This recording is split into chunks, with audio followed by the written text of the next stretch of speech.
What up? Jumping right in, I'm using my Milani Conceal and Perfect 2-in-1 Foundation and Concealer in Creamy Vanilla. And I'm using my Real Techniques sponge today. And I'm going to cover up that little giant pimple on my chin and all my redness. And I've been using my Real Techniques sponge over my beauty blender lately.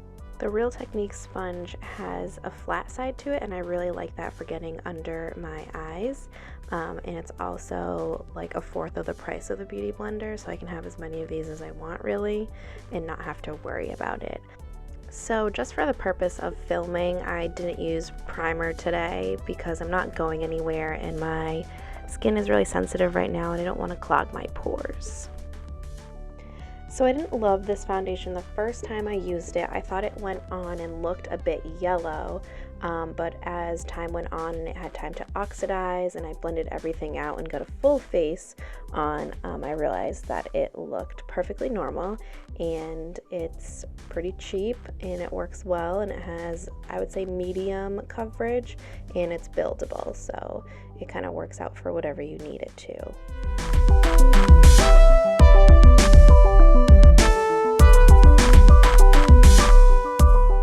And here I'm noticing how badly my hair looks, and I'm not happy with the highlights I got. So now I'm using my Tarte Shape Tape in the color Light Neutral, and this is pretty much my go-to concealer every day now. I started a new diet last week, and it says that it can cause breakouts, so I'm going to blame that diet for this pimple on my chin, and any future pimples that I get will not be my fault, but my diet's fault.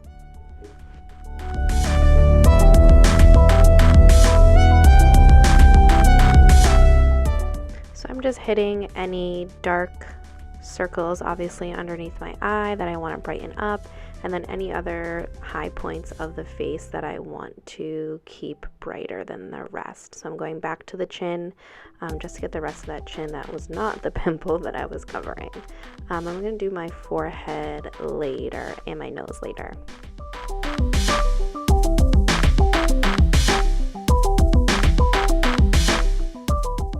Now I just want to set with my RCMA No Color powder all those places that I put concealer so that I don't have any creasing throughout the day. I'm getting a little bit old, so that definitely does happen to me. So I just make sure that I set everything, and it just helps again so that we don't have those creases in the foundation throughout your day. I don't normally bake with powder. I do use the most powder under my eyes. Here I'm not using that much, and any excess I'll later wipe off with a brush. It's helpful to make this face so that you can get those soft lines or those smile lines right by your lips. It's something that I've noticed, so I like to make sure to set those spots. And now I'm doing my forehead. My forehead in this area can be super dry, so sometimes I skip it altogether. Sometimes I just try to go lightly and I don't go too far in between my eyebrows because that's always where it looks very cakey because of dryness. So I'm just wiping away all that excess powder. And this is an e.l.f. Powder brush. I think it's a blush brush, but this is what I use usually every time to wipe away this powder. So now I'm using tape to do my eyeshadow. I don't always do this, but I wanted a sharp line today to add a winged line or two, so I thought I would use tape. And I just line it up with the arch of my brow and bring it down. And I learned that from Rouge. If you don't know, she's the Kardashians' makeup artist, one of them. So I did stick this tape to the back of my hand a couple times just so it didn't take all my makeup off when I pulled it off. So I'm going in with my e.l.f. Mad for Matte palette. And I'm using this Sonia Kashuk blending brush in the lightest color in that palette to just kind of set the eye and the crease and give it some color. It's very light.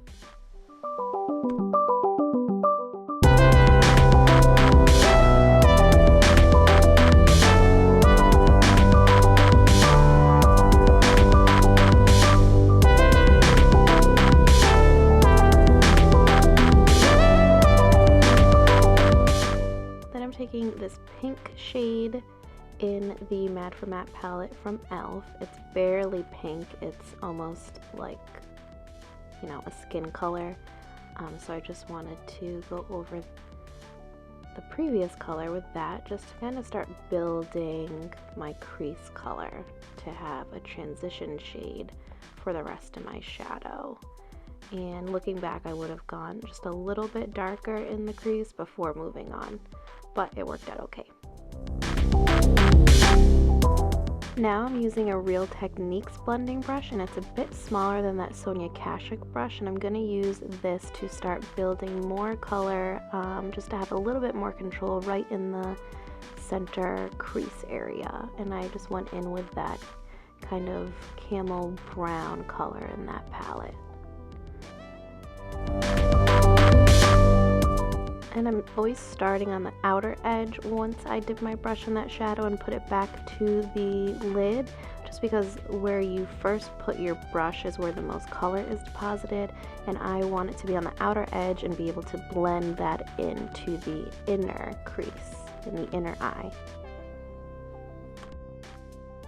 And I often go back and forth between the eyes just to make sure that they're symmetrical and as identical as possible, and that's how I like to do it. Now I'm going back in with that larger blending brush from Sonia Kashuk, and I just want to make sure everything's blended out, no harsh lines, and this is all looking cohesive.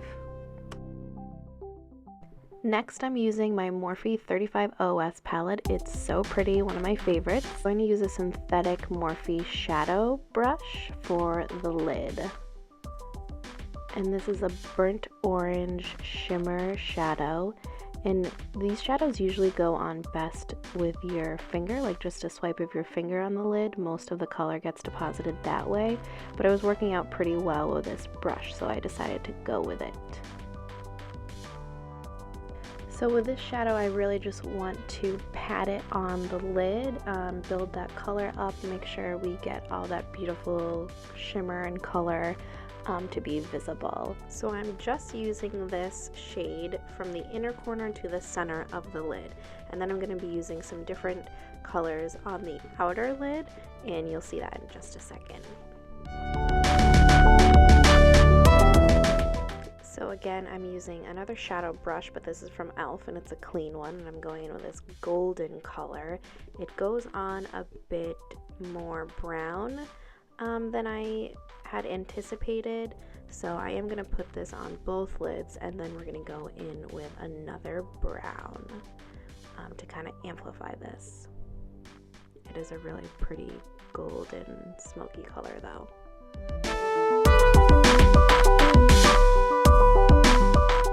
So we're going to use this brown color next, so kind of on top of that, and then even more towards the edge, we're going to pack that on.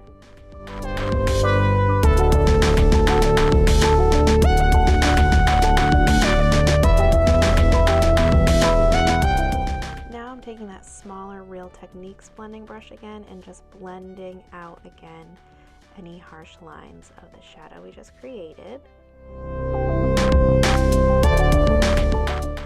I'm just going to go back into this palette, into that camel brown color, and just swipe it over the crease again, just to bring that color up the lid a bit. I thought it was just a little too low, and I wanted to make sure the whole lid looked good. And I'm going to blend it out again.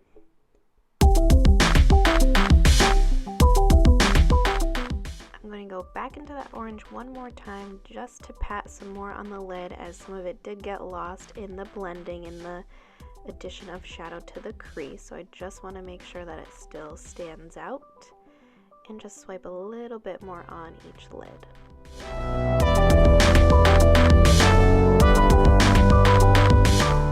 Now we get to pull the tape off.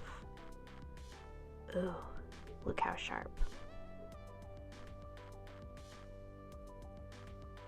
And it didn't really take too much of my concealer off. And I have a little fallout, which I was excited that it blended away without getting all over my face, so that was lucky.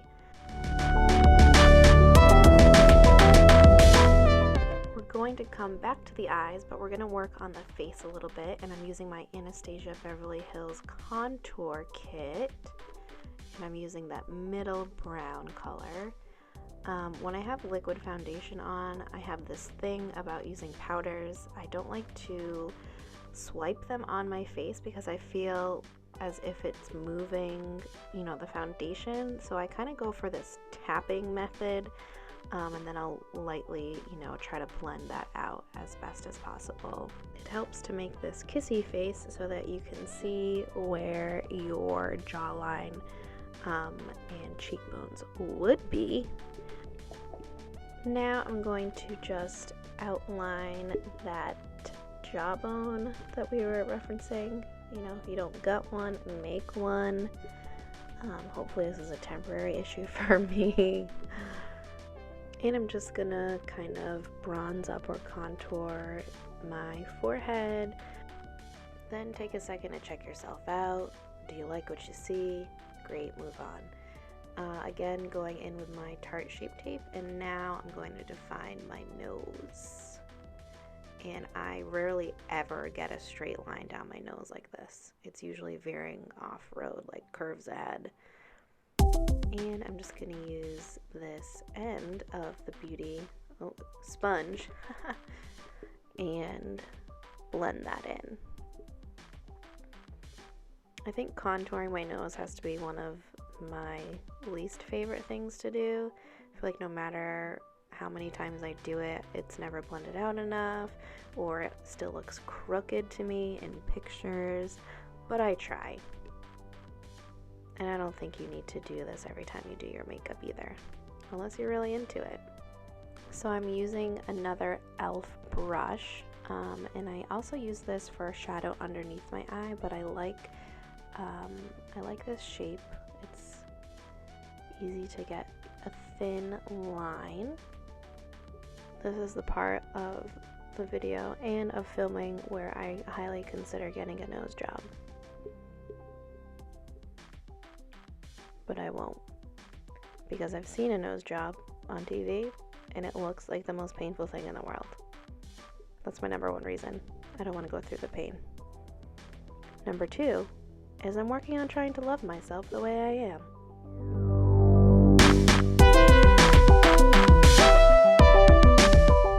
Now I'm going to warm up the face with my Physicians Formula Butter Bronzer.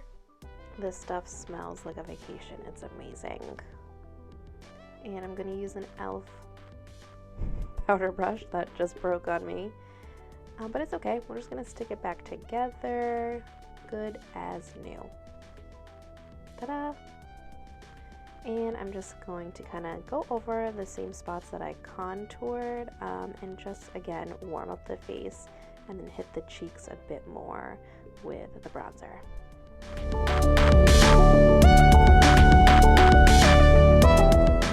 Hi. Okay, next I'm going to hit the inner corners with this kind of golden color to highlight the inner corners. This is Sean's favorite part for some reason. Really makes your eyes pop a little bit. And this is just a Morphe brush. I got these brushes in like a collection, so they don't have specific names, so I can't really help you with that, and I apologize, but it's Morphe. This is the NYX Matte Liquid Liner in black, and it's way easier for me to do my eyeliner off camera. As you can see, I get really close to the mirror. And this is Tarte's Lights Camera Lashes Mascara that I'm going to just quickly put on the eyelashes before we get into some falsies.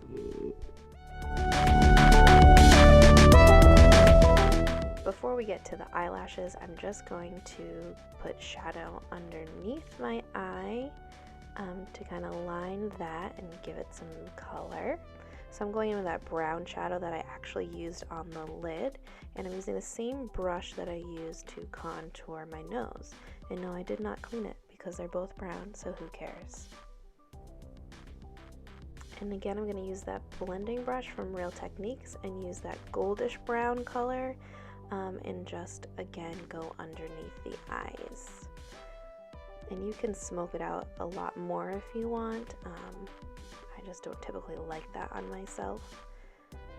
So now I'm going to get the camera to focus, hopefully. Nope. Okay. And I'm going to make sure I coat those bottom lashes.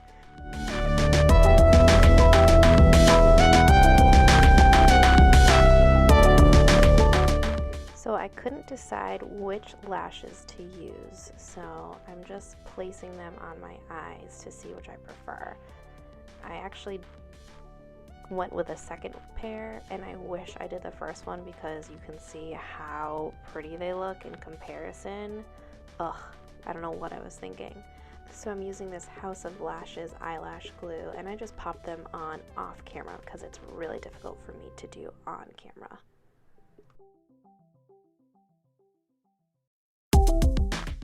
Now for my favorite part, it's time to highlight. So this is the glow kit from Anastasia Beverly Hills, and I'm using the color Mimosa. When I put it on, I wasn't getting enough glow for my liking. It wasn't really standing out. So I'm just going to go over it with my Becca Champagne Pop by Jaclyn Hill highlighter, and this is my Ride or Die 100 Bestie for Life highlighter. It never fails me, and I use it for really any look. See, there you go. There it is.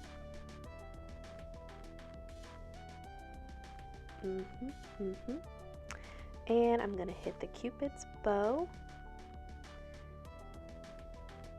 and down the bridge of my nose, which sometimes I love, sometimes I hate. It really depends.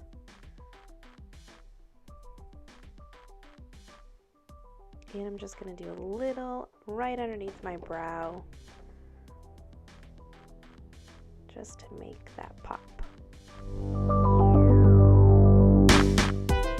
For blush, I'm gonna use Milani's Baked Blush in the color Berry Amore, and I kind of went overboard right from the beginning there, but that's okay. I'm just gonna blend it out and see where things go.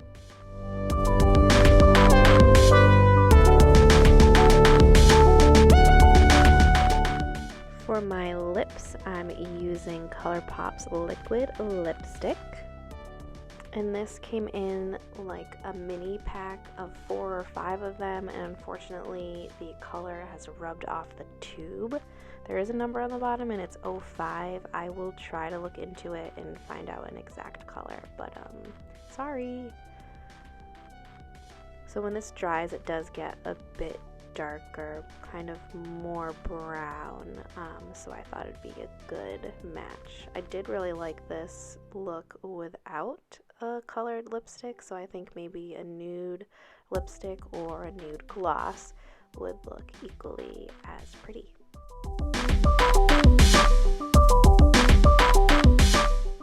I'm one of those people who could do their liquid lipstick for approximately half an hour.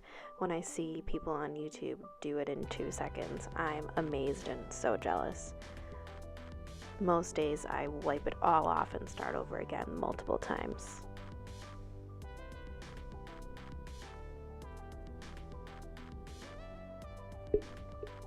And I'm worried about my face and my blush here, so I'm going back in and just kind of try to blend that out with what I use to bronze. And then I just want to go back over with my highlighter again, because when I used all that blush, it kind of covered it, and I'm getting distracted by a Jake Gyllenhaal movie. And finally, I'm using my Urban Decay All Nighter setting spray. It feels amazing and refreshing, and this is going to make sure your makeup stays all day. So that is it. That's the look.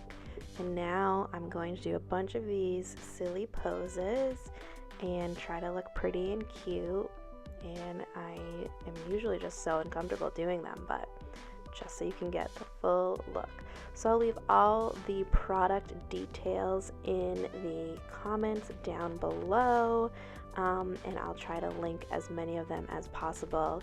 And full disclosure, I did do my eyebrows off camera, and I used an Anastasia Beverly Hills brow pomade, and I think it was in blonde, which is a little too light for me.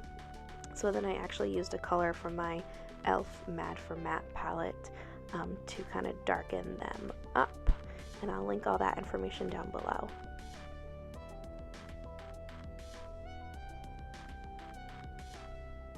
Thanks so much for watching, and please subscribe and like if you want to see more. Bye!